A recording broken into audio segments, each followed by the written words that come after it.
Here's to love. You ask any narcissist, and they will tell you that they are capable of loving the way no one else can. Their love is the deepest, most profound, most genuine and authentic, most true, most engulfing and encompassing, and reassuring and accepting and caring. The way the narcissist loves is the ultimate and the only way to love. Everyone should come to the narcissist to learn how to love. The narcissist love is echt, and all other types of love are ersatz for the German speakers among you. So today we are going to discuss the question, how does the narcissist experience his love? Why does he convince himself that he is loving, caring? In which way leads him to label the internal processes and emotions that, drift inside him and sometimes overwhelm him? In which way leads him to mislabel them as love? Remember the following, once and for all. Narcissists are incapable of love. Narcissists have no access to any positive emotion because early on in childhood, they have learned to associate love and intimacy and caring and acceptance and all these very positive behaviors and traits, succor, and they've learned to associate all these with hurt, with pain, with exploitation, with instrumentalization, with parentification. They've learned that love and intimacy end in inevitable heartbreak, and therefore it's better to stay away. So the narcissist needs to engage in extreme self-deception, sleight of hand, prestidigitation, in order to convince himself that what he is feeling at any given moment is actually love. Remember, narcissists are incapable of loving and being loved. Anything that starts with L, the L word, is anathema, a threat to the narcissist. And yet, all narcissists claim that they're the greatest lovers ever, emotionally and, needless to say, sexually as well. Today, we're going to analyze the roots of this self-deception. And what is it that the narcissist is going through? What does he experience to render him so convinced that he is in love? You all know by now that what the narcissist calls love is actually the shared fantasy. The shared fantasy involves an initial stage known as love bombing. Regrettably, it includes the word love, which is very misleading. It's more akin to brainwashing. It involves a mechanism known as entraining. So it has nothing to do with love. Love bombing has nothing to do with love and a lot to do with bombing. Ask any Gazan. So the shared fantasy involves an initial stage of love bombing in which the narcissist internalizes the potential intimate partner, introjects her, and then idealizes her. And please don't get on my case in the comments section. When I say he, it applies to she. When I say she, it applies to he. Gender pronouns are interchangeable because half of all diagnosed narcissists nowadays are women, regrettably. They caught up with men. So, shared fantasy, love bombing, idealization. You're all acquainted with this. But I think what many of you don't realize is that the shared fantasy, and most specifically the idealization phase, these are defenses. The narcissist is terrified of the other sex, in case he is a heterosexual. He's terrified of intimacy. He dreads intimacy. He has learned to associate intimacy with excruciating pain, heartbreak, devastation, and possibly mortification. So he's terrified. He's in a state of terror. The shared fantasy triggers in the narcissist early childhood traumas because he tends to convert his intimate partner into a maternal mother figure. Now, everything that has gone awry, everything that's gone bad between him and his biological mother of origin, his real mother, is reenacted and replayed within the shared fantasy. And the narcissist is prone to hurt aversion.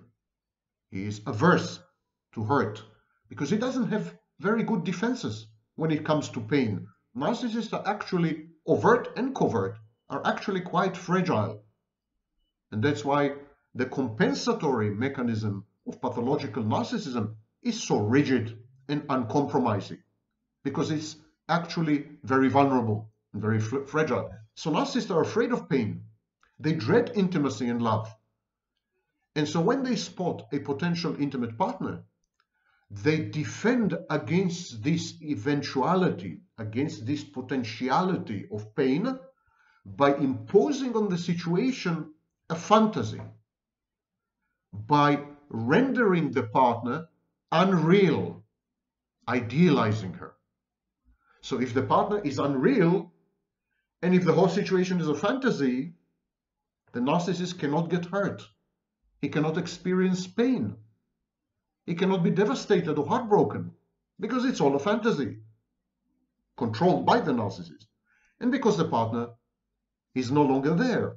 The external object, which is the partner, has been relegated to the outer darkness, and the narcissist continues to interact with a pliable, malleable, controllable internal object.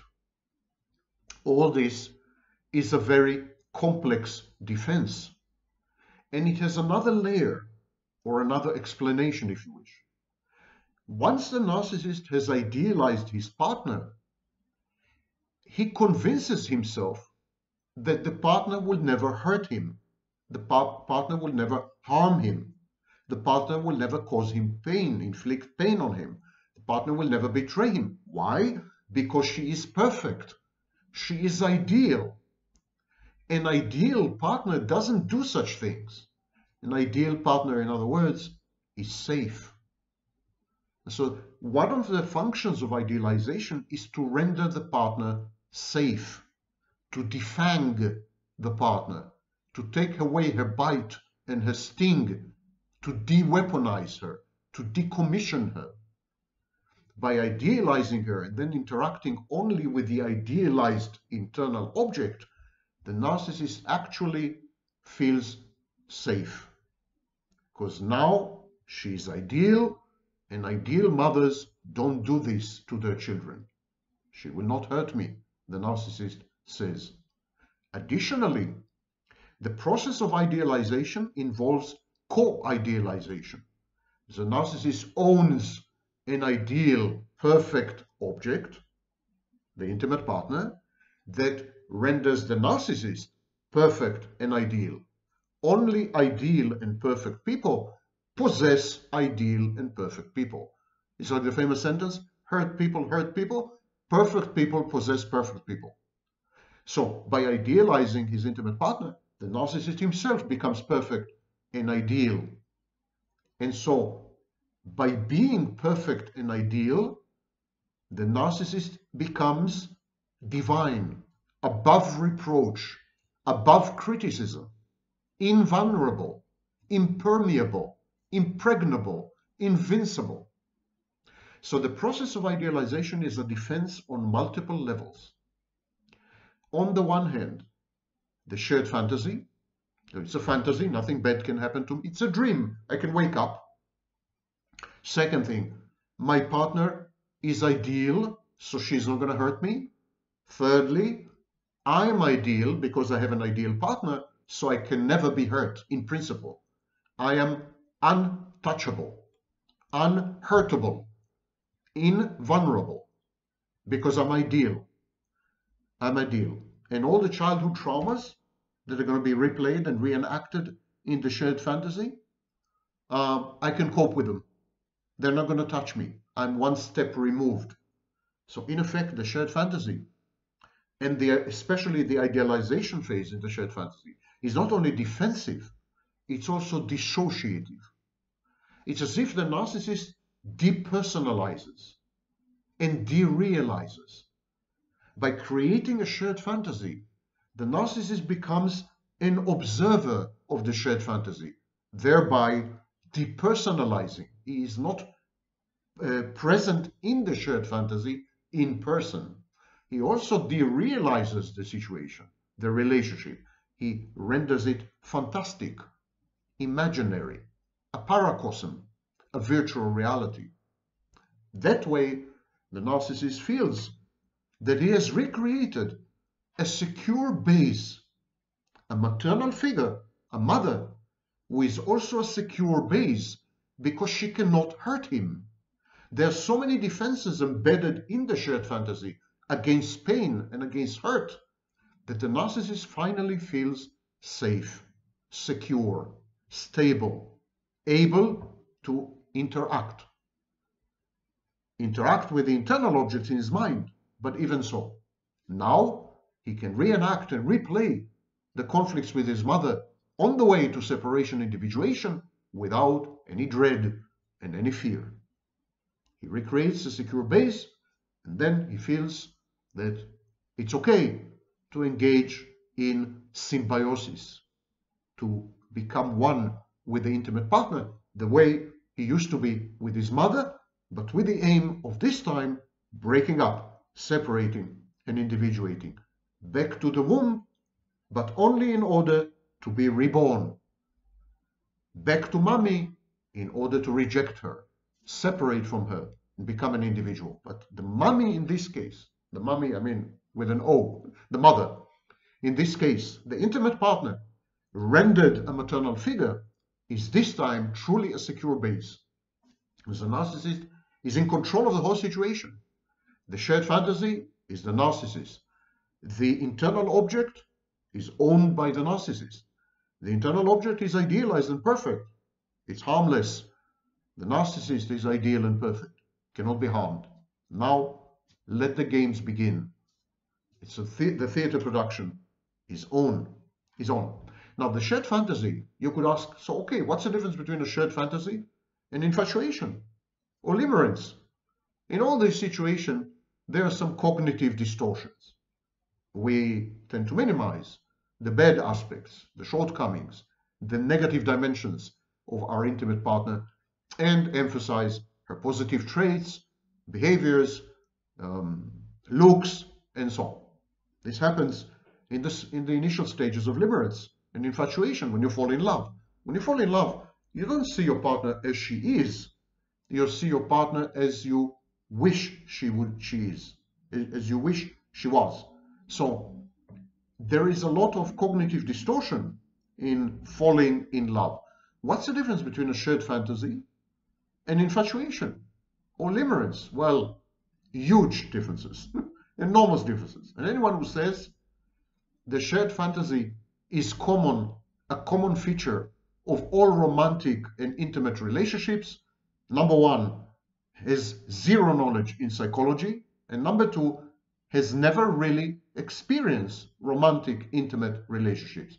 He is always engaged in shared fantasies. In short, anyone who says that a shared fantasy is a feature of all romantic, intimate relationships is a narcissist. A covert narcissist maybe, but definitely a narcissist. Now, let me help out here. And let me delineate and enumerate the myriad differences, profound, fundamental differences between a shared fantasy and the type of blindness that is inherent in initial phases of infatuation and limerence, and I'm not denying that there is such blindness. Now, point number one.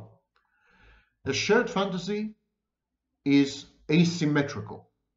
It is anomic or antisocial on the part of the narcissist, and rigidly regulated on the part of the partner. What I'm trying to say is this. The narcissist feels at liberty to behave in the shared fantasy without any rules, regulations, norms. That's why we call it anomy. Anomy, without norms, not normative.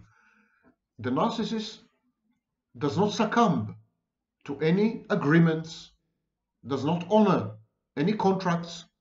He is a law unto himself. And in this sense, in a shared fantasy, narcissists are a bit psychopathic. They're antisocial and they display anomy. They improvise on the fly. They create new rules all the time to suit themselves and to cater to their needs and to convenience them. The partner, however, has to rigidly adhere and conform to the narcissist's edicts, decrees, promulgations, and rules.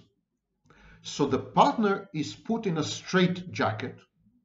She must honor the code imposed by the narcissist and consistently revised. And if she doesn't, she is penalized heavily, while the narcissist is at liberty to behave any which way he wants. He's totally free to do as he wishes. So the structure of the shared fantasy doesn't resemble at all any type of normal, healthy relationship, let alone a loving relationship. The narcissist, from the get-go, from the first second, is the boss, is in charge, is the law, dictates, determines, punishes, rewards, intermittent reinforcement, bullying. They're all built into the love bombing and the idealization phases. These phases are defensive as far as the narcissist is concerned, but they're coercive as far as the partner is concerned. The narcissist feels that he's a king like in the early Middle Ages, unbridled and unencumbered by any outside authority, with the exception maybe of God. So it's a kingdom. The shared fantasy is a kingdom. And that's why it is very reminiscent of a fairy tale. That is not my insight. That is Bruno Bettelheim's insight. The shared fantasy of the narcissist is reminiscent of a fairy tale because he is a king. And his intimate partner, in the best case, may be a princess. But it's all structured the way a fairy tale is structured. And a fairy tale is structured very like a dream. It's a dreamscape. It's surrealistic. That's why people, including self-styled experts, mistake this behavior for gaslighting. It's not that the narcissist deliberately and premeditatedly falsifies reality in order to manipulate the intimate partner towards some goal. That is gaslighting. That is what psychopaths do. No, the narcissist truly believes in the veracity, in the applicability, in the truthfulness and authenticity of the shared fantasy. As far as he's concerned, it's real. And it's a kingdom. When he's in the shared fantasy, he feels godlike, king-like. Everything is possible. This landscape of infinite possibility, all potentials are there. The narcissist feels he can self-actualize in every which way he chooses. He is protean. He's shape-shifting within the shared fantasy, not because he's malevolent or manipulative. He's shape-shifting within the shared fantasy because it's huge fun. He feels finally freed, relieved. It's a little like a child playing in a sandbox, and he perceives his intimate partner as a plaything or a playmate. And I have a video dedicated to this. So, shared fantasy is not infatuation and limerence. It's unidirectional. It's the narcissist's emanation, the ectoplasm of the narcissist.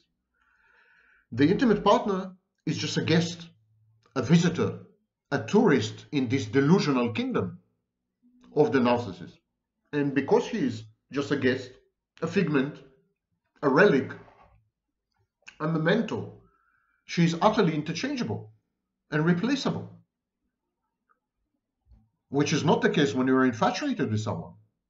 When you're infatuated with someone, we have limerence, you're focused on a highly specific individual, and you can't just switch on a dime to another individual. That is not the case with the narcissist. Once the narcissist has devalued and discarded you, he could switch to another target with the same fervor, with the same intensity, with the same involvement and investment and commitment and protestations of love, and you name it. He could switch within the hour, literally, and I'm kidding you not.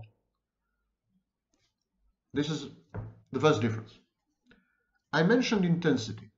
The shared fantasy's intensity is far higher, far greater than anything in infatuation and limerence. And that is because the shared fantasy is a form of controlled dysregulation. The narcissist, remember that narcissism is failed borderline. Pathological narcissism is failed borderline personality organization. Whereas the borderline emotionally dysregulates, the narcissist has learned to repress and suppress his emotions to the point that he has no positive emotions. And definitely he cannot be overwhelmed by these emotions. But the shared fantasy provides him with an opportunity to experience proxy emotions, echoes, imitations of emotions, mimicked emotions, and to feel dysregulated in a controlled environment. It's like he says, it's safe, the shared fantasy is safe, my partner is safe, everything there is a secure base. And within this secure base, let me explore this arcane topic of emotions. Let me dysregulate a bit. Nothing will happen. It's okay. I can always turn it off. I can always exit the shared fantasy. And this is, of course, what junkies tell themselves about their drug of choice. Ask any grandiose coke addict, and they will tell you that they are fully in control of the habit.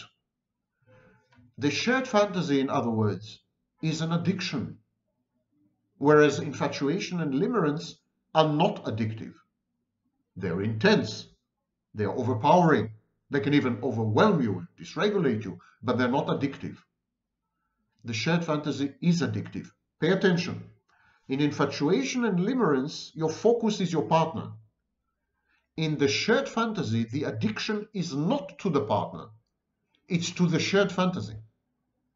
The narcissist is addicted to this space like an opium den. You know, these 19th century opium dens?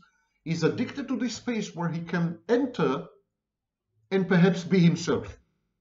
A space where he can enter and do whatever he likes, including experience what he believes erroneously to be emotions and dysregulation. So this is a space that is a simulation or imitation of mortification, actually. In real mortification, in real narcissistic mortification, the narcissist experiences real emotions. Consequently, he falls apart. He dysregulates completely, and he becomes a borderline. Narcissists in the wake of mortification become borderlines and experience emotions. That's the reason they disintegrate, and that's the reason they become highly suicidal. But within the shared fantasy, the experience is not that of real emotions. The experience is that of imitations, fakes. Still, the perception of safety of the space as a secure base, allows the narcissist to travel a bit into himself. And it becomes addictive. Of course, the narcissist is autoerotic, and the narcissist is cathected, emotionally invested in himself. So the shared fantasy allows the narcissist to fall in love with himself by exploring himself within the shared fantasy, which is a secure base, a safe space. By exploring himself, the narcissist develops infatuation, yes, but with himself. The two parties in the shared fantasy fall in love with themselves. The narcissist's intimate partner in the shared fantasy falls in love with her idealized image seen through the narcissist's gaze. The narcissist falls in love with his newly discovered terrain, his newly discovered self. They're both solipsistic and autistic. They're in love with themselves. The addictive component in the shared fantasy sets it apart from normal processes which involve cognitive distortions and emotional dysregulation, but still they do not involve addiction. The addiction is expressed in the shared fantasy in the form of immersion. The shared fantasy is immersive. When the narcissist embarks on a shared fantasy, when he commences with the process, everything else in his life dissipates and dissolves. Everything disappears and vanishes. He is focused 110% on the shared fantasy. The shared fantasy consumes and subsumes all the other areas and fields of the narcissist's life when it is in action and in force. It becomes the narcissist's life, and the narcissist is immersed in the shared fantasy as a substitute life. This, of course, doesn't happen in infatuation and limerence. Next, in the shared fantasy, there is resonance. There is instant recognition. That's why people talk about twin flames and soulmates and other such nonsense. There is an immediate resonance that leads to a kind of self-recognition.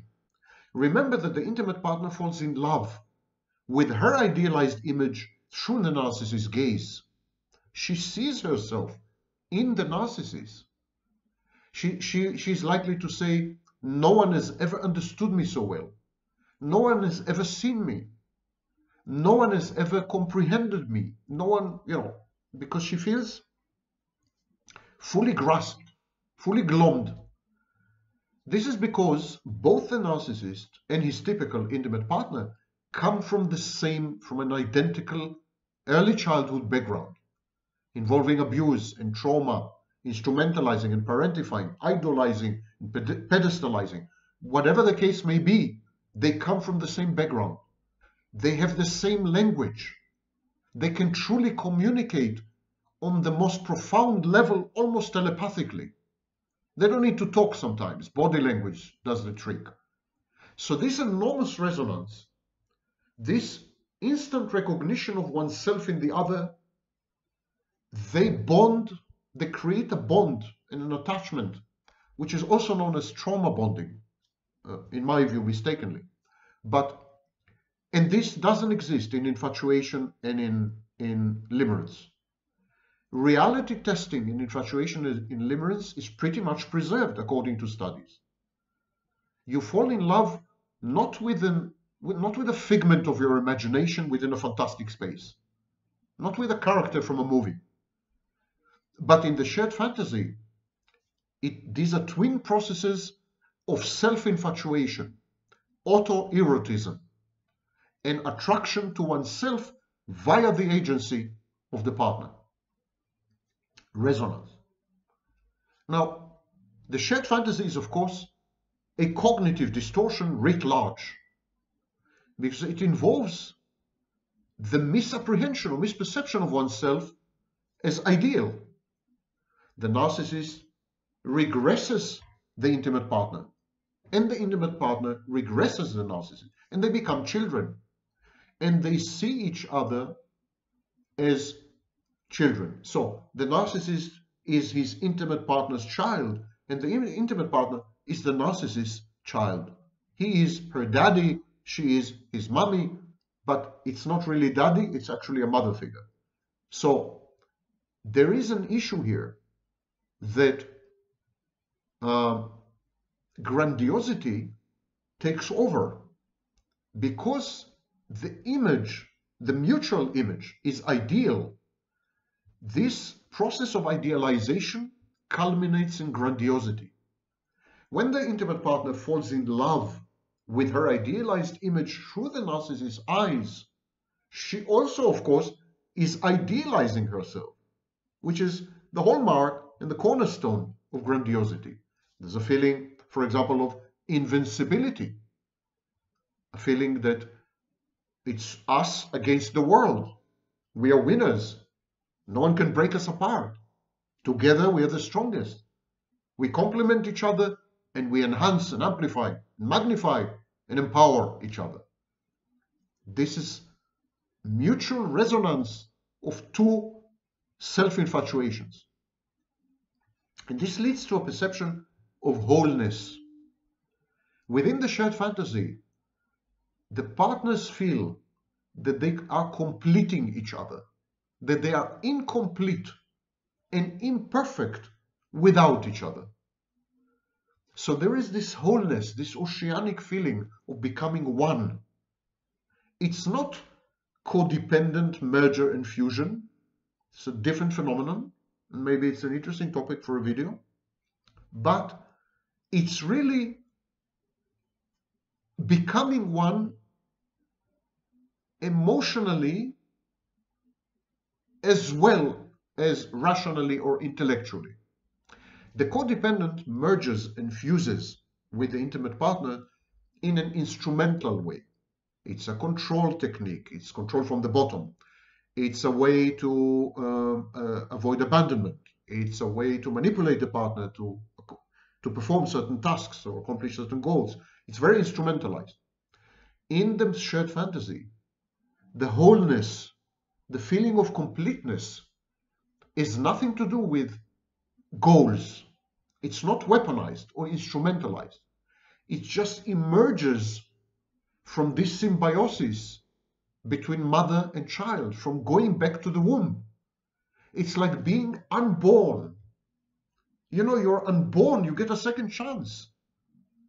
It's absolutely intoxicating. It's intoxicating to get a true second chance.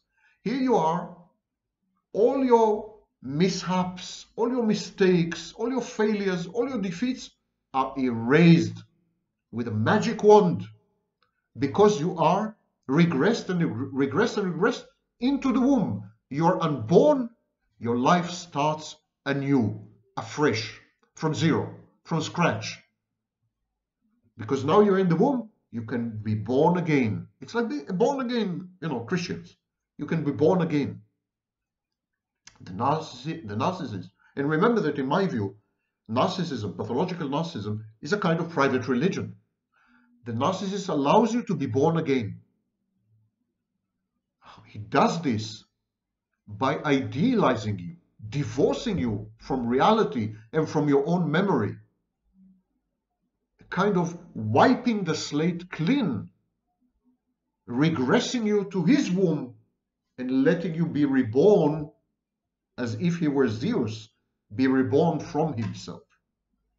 This feeling of wholeness, this oceanic feeling of nirvana, is irresistible, absolutely inebriating and addictive. And so the shared fantasy, as distinct from infatuation or limerence, is inexorable. People call it trauma bonding. People say,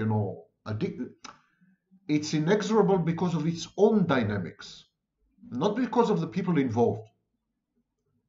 The bonding or the attachment within the shared fantasy is on multiple levels, on a maternal level, on an intimate partner level, sexual level, and so on. But the inexorability of the shared fantasy is independent of the parties. It's as if the shared fantasy acquires a life of its own. And the parties are helpless to stop it. Never mind how hard they want to stop it. Never mind how committed they are to reversing the process or eliminating it. They simply can't. They fail. And of course, the shared fantasy's ultimate goal is dissolution and disintegration of the shared fantasy. So shared fantasy is a self-destructive process that eliminates itself, that unwinds autonomously and automatically. The aim of the shared fantasy is separation, individuation. So shared fantasy always leads to devaluation and discard regardless of the partner's behaviors, choices, decisions, traits, or anything else to do with the partners, regardless even of any environment or environmental intervention or cues, regardless of any information. The shared fantasy is a totally catalyzed chemical reaction that cannot be stopped or reversed in any way, shape, or form until it reaches its natural conclusion in separation, individuation. The shared fantasy, therefore, being inexorable, never reaches a plateau, never stabilizes. It only transcends. So shared fantasy is very transcendental because it always transcends. There's always the next level. It's a little like some video games or Scientology. There's always the next level. And the partners are basically kind of observers. They are subject to forces, internal and external, that are stronger than them.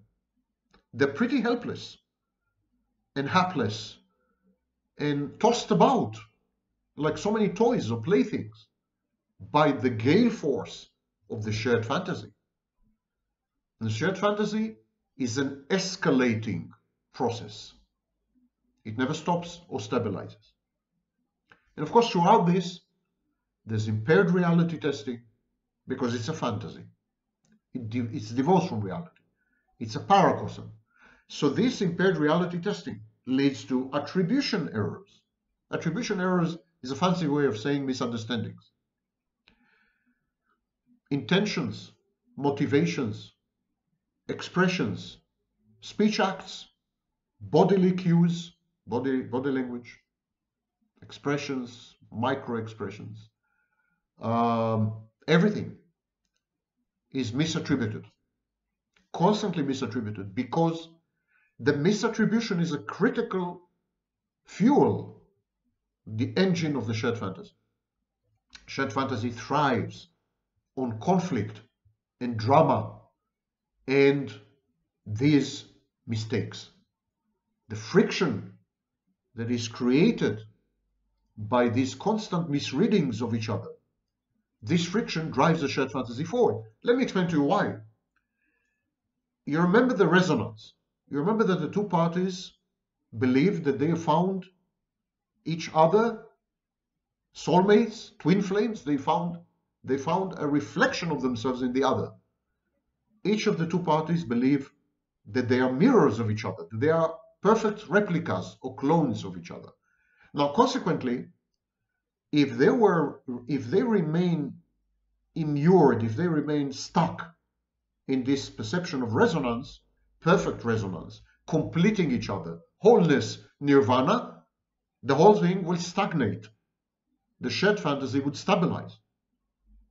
So the shared fantasy has built-in mechanisms to create conflict. It's a conflict adversarial system. And this conflict drives the shared fantasy from stage 1 to stage 2 to stage 3 and to the inevitable devaluation and discard. And of course, during this entire process, because the parties are regressed, the parties are essentially infantile. There's mutual infantile regression. Remember, the narcissist sees the intimate partner as his mother, and that means that he's a child. And she sees him as her mother, and that means she's a child. So they constantly regress each other. By behaving as mothers do, they regress each other. And because they become infants, they revert or resort to infantile defense mechanisms, such as splitting. All good, all bad. The world is all bad, we are all good. You're all bad, I'm all good. I'm all bad, you're all good. Dividing the world to black and white thinking, dichotomous thinking. So, splitting, projection. Projection not only of negative traits, qualities, and so on, weaknesses and so on, things you're ashamed of. Projecting good things, projecting good qualities, projecting fantasies, wishes, projecting everything on the partner. I wish she were intelligent, and then projecting this on the partner and saying she is intelligent. I wish she were better looking, and then projecting this on the partner and saying she's drop dead gorgeous. So projection in the shared fantasy is a bit abnormal, because normally projection is of unwanted parts. When you project the things in you, the parts in you that you reject. You're ashamed of some things. You're afraid of something. You hate some things in yourself, so you project them on other people. But in the shared fantasy, a lot of the projection is of positive qualities and traits and so on, because this is the precondition for idealization. Idealization involves projection because there's a need for co-idealization. If as a narcissist in a shared fantasy, the narcissist projects good qualities, dreams, wishes, fantasies onto the partner so that he then can idealize himself. Co-idealization is founded on projection. One could even argue it's a form of projection. Of course, I said that the shared fantasy is a process of transcendence, but transcendence gives the wrong impression of going up. Actually, the shared fantasy deteriorates all the time, degenerates all the time, goes down. So maybe it's not transcendence, it's descendance or whatever. But it's never stable, it's never stagnant, it's never actually safe and secure. It's the most extremely imaginable insecure space, because the relationship constantly deteriorates and leads to a lot of friction and fighting and aggression and verbal abuse and other types of abuse and so on, physical also. So this creates a lot of anxiety. In the borderline, if the partner is a borderline, for example, there's an anxiety of abandonment, an anxiety of engulfment. But even when the two parties are narcissist and healthy person, there is anxiety of loss, also known as romantic jealousy. There is anxiety of rejection. There is anxiety of the impending and looming doom of the shared fantasy. The end of the shared fantasy, the ending of the shared fantasy, is pretty clear. It's clear to all parties that it's going nowhere, that it's in bad shape. This creates a lot of anxiety and catastrophizing. And these black spirits, these black winds swirl inside the shared fantasy. Anxiety is enhanced all the time by the misbehavior of the partners. Catastrophizing ensues because of the evident disintegration of the shared fantasy and its ultimate dysfunction in the discard phase. So there's a lot of fear and terror and anxiety there, and the partners attempt to reduce the anxiety, to ameliorate and mitigate it in a variety of ways. For example, sexually, but not only sexually. For example, the narcissist betrayal fantasy is a way to ameliorate anxiety. The narcissist catastrophizes, anticipates loss and rejection, anticipates the partner's cheating, infidelity, and then encourages her to do it, thereby gaining illusory control over the situation. I made her do it, so it was my doing, so I'm still the boss, so I'm still in control, so I'm still God. An example. So there are many ways to cope with the emerging, overwhelming, and dysregulating anxieties within a shared fantasy. And the irony is that the partners form the shared fantasy as an anxiolytic mechanism. Remember that the shared fantasy is a defense against pain, against hurt, against devastation, and against heartbreak. And then the parties find themselves trapped in the most heartbreaking space imaginable, where the attachment and the bonding are incredible on the one hand, and the ambivalence and the rage and the aggression and the hatred and are equally strong. torn between these two poles of becoming one and eliminating one, you end up with situations like, for example, Chris Watts.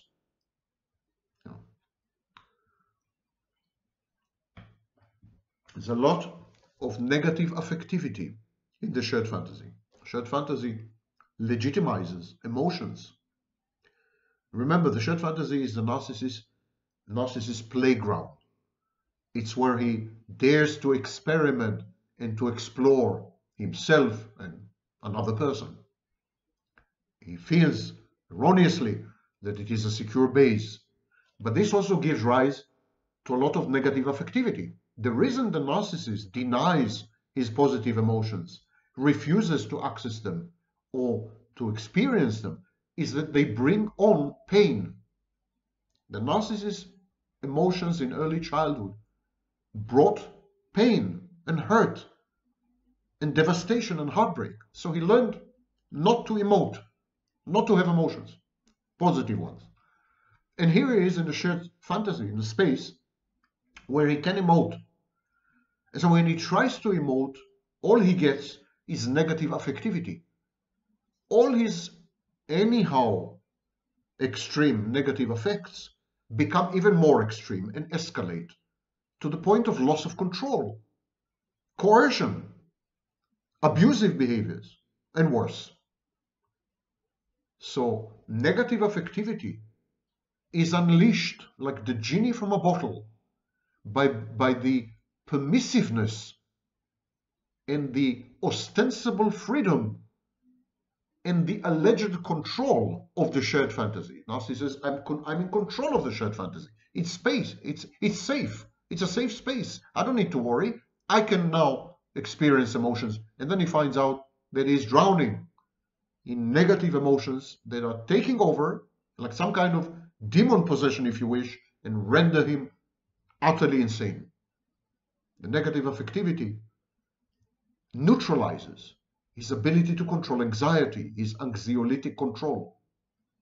And the shared fantasy, which started off as a form of anxiolytic control, as a defense against hurt and pain and dysregulation, the shared fantasy then becomes a reification, an embodiment of everything the narcissist has been trying to avoid. And of course, this is exactly how this shared fantasy is structured. The shared fantasy renders the narcissist's life intolerable, unbearable, and unacceptable within the shared fantasy. So the narcissist wants out of the shared fantasy. The shared fantasy becomes this black hole, destructive neutron star. I don't know what metaphor I can use. So it starts off as a promise. The shared fantasy starts off as a promise. Here I am, I found a new mother. She's a secure base. I can now finally experience emotions. I can be a child again. I can start from fresh, anew, from scratch. And then the shared fantasy deteriorates and becomes a horror show where both partners are at each other's throats, trying to annihilate and destroy each other, and at the same time, deeply committed, deeply bonded, and deeply attached to each other. And it's excruciatingly painful, and it drives the narcissist out of the shared fantasy, which is the aim of the shared fantasy, to expel the narcissist into a separation individuation phase. The narcissist could never separate and individuate from a maternal figure if the shared fantasy was cozy and fuzzy and wonderful and warm and, an ambience that you never want to leave. The shared fantasy needs to become intolerable for the narcissist to embark on separation, individuation via devaluation and discard. So in this sense, the shared fantasy encourages aggression via frustration. The shared fantasy generates coercive, abusive behaviors and other forms of aggression which are more sublimated, more socially acceptable. And the whole setup of the shared fantasy is intended to drive the narcissist away from the intimate partner, to experience separation, however painful it may be, and then individuation. Alas, It never works. And if you want to know why it never works, you need to watch the videos in my shared fantasy playlist. And the narcissist is doomed, like Sisyphus at the time, to repeat the cycle again and again and again until the day he dies.